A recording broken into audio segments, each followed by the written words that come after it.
Assalamualaikum warahmatullahi wabarakatuh.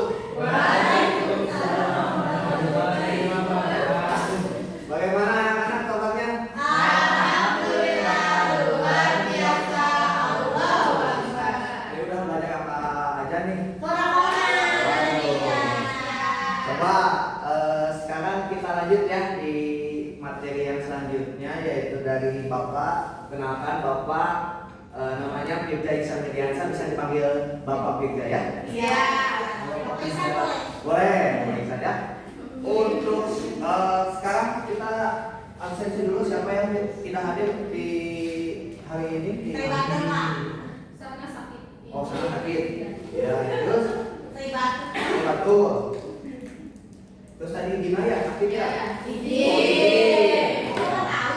Iya, karena tadi ada yang bilang. Oke, kita lanjut ke materi ya. Materi selanjutnya yaitu kita akan membahas tentang pelestarian serta pemanfaatan kebudayaan Indonesia dalam bidang ekonomi kreatif dan juga pariwisata. Nah, pelestarian kebudayaan Indonesia di era yang sedang modern ini, masyarakat sangat mudah menerima berbagai informasi dan juga kebudayaan. Masuknya berbagai kebudayaan dapat membawa dampak pada berbagai rasa cinta pada kebudayaan sendiri. Nah, generasi saat ini lebih menggunakan budaya dari luar. Fenomena ini dapat menyebabkan banyak orang dari negara lain untuk mengklaim budaya Indonesia karena budaya tersebut sudah tidak dilestarikan di daerah asal. Nah, oleh karena itu kita perlu adanya tindakan untuk menjaga budaya Indonesia tetap lestari. Pelestarian budaya ini dapat ditanamkan kepada masyarakat melalui media dan juga pendidikan. Nah, tujuan dari pelestarian kebudayaan ini selain untuk menjaga budaya yang tetap ada, juga untuk melakukan penguatan terhadap budaya itu sendiri. Nah, ada beberapa cara untuk melestarikan kebudayaan di Indonesia. Gitu. Yang pertama yaitu ada konsep dasar. Nah, untuk konsep dasar yang pertama yaitu pengakomodasian keanekaragaman lokal untuk memperkukuh kebudayaan nasional. Lalu yang kedua, menciptakan stabilitas nasional. Yang ketiga, menjaga dan melindungi dan juga membina adat istiadat serta nilai sosial budaya masyarakat. Lalu yang keempat, menumbuh kembangan semangat kebersamaan dan juga kegotong royongan. Yang kelima yaitu terbentuknya komitmen dan juga kepedulian masyarakat yang menjunjung tinggi nilai sosial. Nah, yang selanjutnya yaitu ada program dasar. Nah, program dasar ini ada tiga, yaitu ada penguatan kelembagaan, ada meliputi perencanaan, keorganisasian, administrasi dan juga operasional serta pengawasan. Nah, untuk peningkatan yang kedua ada peningkatan sumber daya manusia yang meliputi pengembangan kapasitas aparatur daerah dalam penyusunan program dan juga kebijakan berbasis budaya. Lalu ada sosialisasi program kebijakan pelestarian dan juga pengembangan nilai budaya masyarakat. Nah, untuk yang terakhir yaitu ada pemantapan pelaksanaan. Nah, yang terakhir ada strategi pelaksanaan. Nah, strategi pelaksanaan ini dapat dilakukan dalam 9 tahap, yaitu yang pertama yaitu ada identifikasi budaya yang masih hidup dan potensial yang ada di Indonesia untuk bisa dilestarikan dan juga bisa dikembangkan. Nah, yang kedua yaitu ada penyusunan langkah-langkah prioritas budaya apa yang harus diprioritaskan di Indonesia yang harus kita kembangkan atau kita lestarikan terlebih dahulu. Nah, yang ketiga yaitu ada pengkajian peran sosial yang masih ada dan juga diakui dan diterima oleh masyarakat. Yang keempat itu ada aktualisasi adat istiadat dan nilai sosial budaya dalam kegiatan-kegiatan strategis daerah dan juga masyarakat.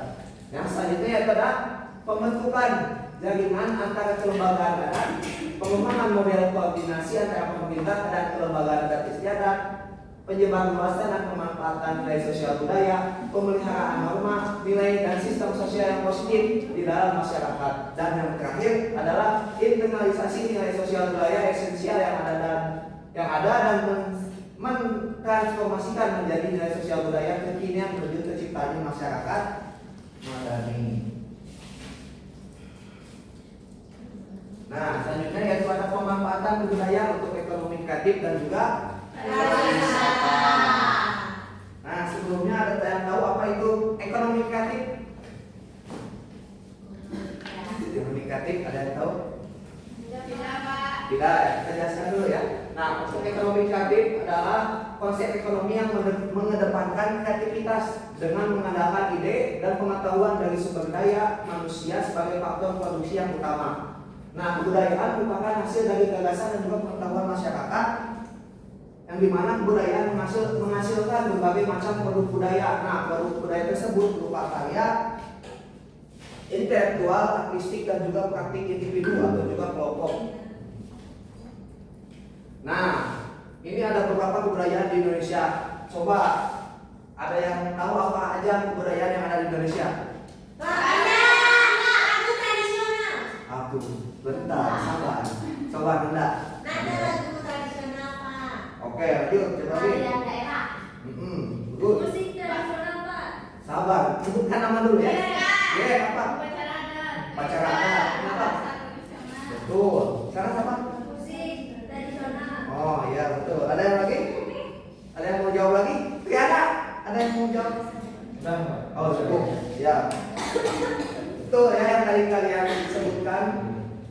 Ada bahasa tradisional, ada lagu internasional, lagu tradisional, alat musik tradisional, pakaian tradisional, kesenian tradisional, tarian tradisional, rumah tradisional dan juga senjata tradisional. Nah, di sini Bapak contohkan sebuah budaya yang ada di Indonesia, yaitu ada gamelan. Ada yang tahu gamelan? Tahu. Dari mana sih gamelan teh? Itu Jawa Tengah. Bukan itu, jawab dong. Ada gong, Pak. Ada gong. Iya. Terus ada apa aja sih dalam gamelan itu? Alat pengumpulnya. Iya. Kita. Iya betul ya. Nah, gamelan ini merupakan seni yang tidak hanya untuk sebagai hiburan, tapi juga memiliki peran penting yang dimana dalam upacara adat dan juga keagamaan. Dalam pertunjukan gamelan, setiap instrumen dimainkan secara bersamaan dengan pola ritme yang kompleks, menciptakan harmoni yang mendalam dan meditatif. Musik ini sering menciptakan tradisional, wayang kulit, dan juga berbagai ritual budaya lainnya. Nah, menjadikannya bagian integral dari kehidupan masyarakat setempat. Bisa dicontohkan ketika kalian sekolah dasar gitu ya, ada samen nggak sih? Ada gamelan nggak? Ada. Kalau nggak ada yang gamelan itu mungkin sekolahnya yang ini ya swasta mungkin ya. Kalau di saya yang di terutama bapak yang dulu di sekolah dasar negeri gitu ya, ada gamelan gitu ya. Gamelan kita upacara adat, apakah betul? Betul. Ya itu sebagai contoh ya, gamelan itu memang di apa ya, budaya yang digunakan di sekolah dasar itu di Saman. Betul Saman? Betul. Oke, lanjut ya. Ada yang mau tanyakan? Tidak. Lanjut ya. Oke, nah selanjutnya yaitu ada faktor-faktor dalam mengembangkan pariwisata berwawasan budaya. Ada 4 faktor. Yang pertama yaitu ada attraction, amenities, accessibility, dan juga ancillary. Oke, saya Bapak akan tugaskan kalian coba cari pengertian dari keempat ini. Saya kasih waktu 5 menit.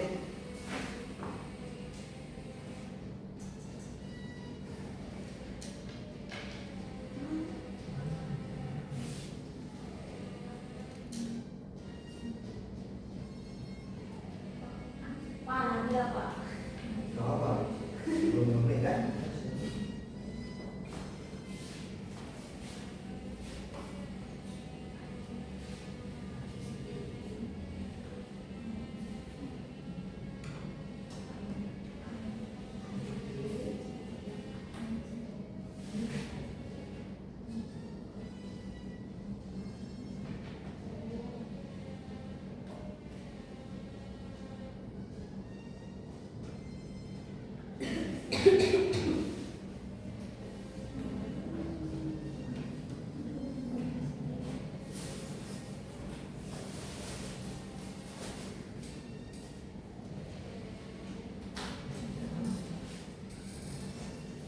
Sudah, Pak.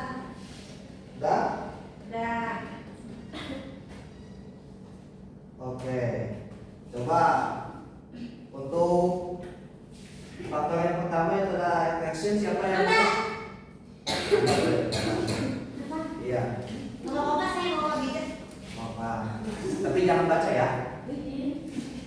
harus apa namanya dibaca, tapi jangan dibaca terus ya. Lalu ada faktor amenities, siapa yang mau? Eksina. Boleh, Pak Eksina. Lalu accessibility, Mila, boleh. Lalu yang terakhir ada accessibility, ya boleh kan depan. Coba yang pertama tadi, kira-kira dulu. Nah, untuk pertama tadi ada action, siapa yang mau menjelaskan? Boleh, so. Jadi attraction atau daya tarik wisata di mana suatu wilayah memiliki daya tarik wisata yang ditawarin oleh pengelola wisata sendiri. Contohnya seperti laut, terus lalu gunung, gitu Pak. Betul. Cukup. Cukup. Oke, selanjutnya ada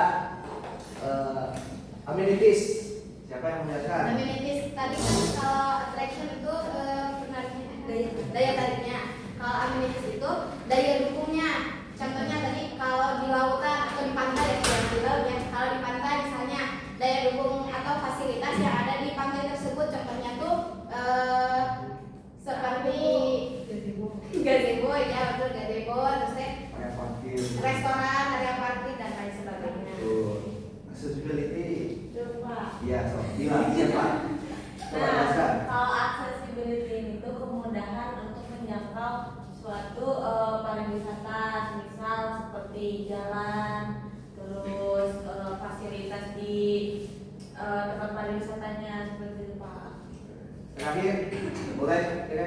Ancillary atau pembakaran menyediakan layanan terpadu di sini mengartikan seperti yang kita tahu bahwa dalam pengembangan sebuah pariwisata itu kan pasti butuh kayak investor, terus ya pemerintah juga kan lembaga-lembaga lain yang dapat mendukung adanya pariwisata tersebut. Soalnya kan kita juga bisa sebagai masyarakat butuh seperti modal dari investor, lalu juga dukungan-dukungan dari pemerintah gitu.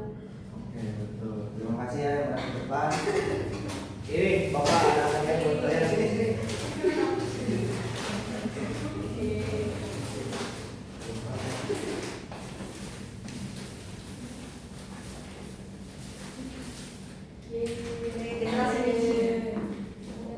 Oh.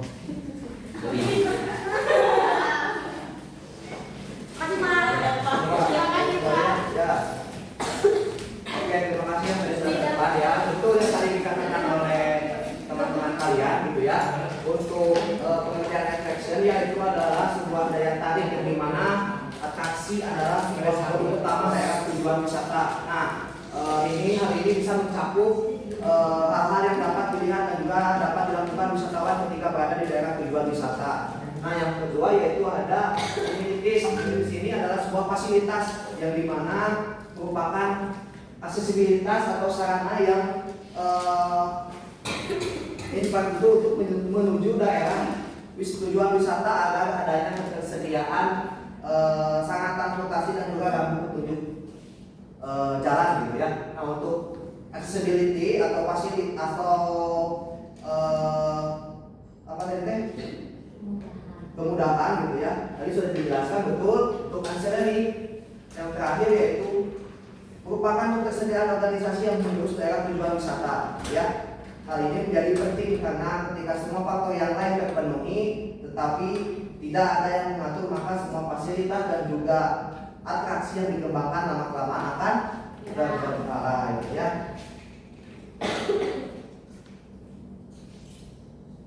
Oke, untuk sekarang saya akan menunjuk kesimpulan dari yang tadi Bapak sampaikan dari awal sampai akhir. Coba untuk kepada Sarnas, coba ke depan buat sampaikan kesimpulan dari awal. Coba. Yang lain aja Pak. Oh, gak bisa melawan. Gak bisa melawan. Saya Bapak. Saya Bapak di sini. Ini Ibu. Coba. Judulnya apa Pak? Oh iya. Nah, jadi kesimpulan dari pembelajaran yang hari ini tentang pelestarian serta pemanfaatan budaya Indonesia dalam bidang ekonomi kreatif dan pariwisata. Tadi itu ada beberapa faktor untuk pengembangannya. Ada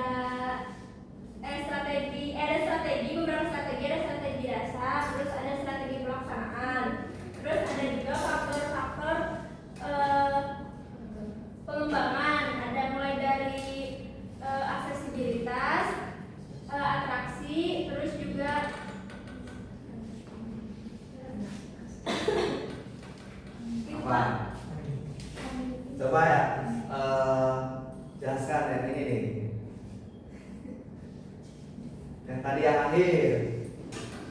So, Nah, ini passwordnya ada 4, ada attraction ini adalah sesuatu yang dilihat di tempat wisata itu. Terus amenities teh apa? Coba yang lain bisa dibantu.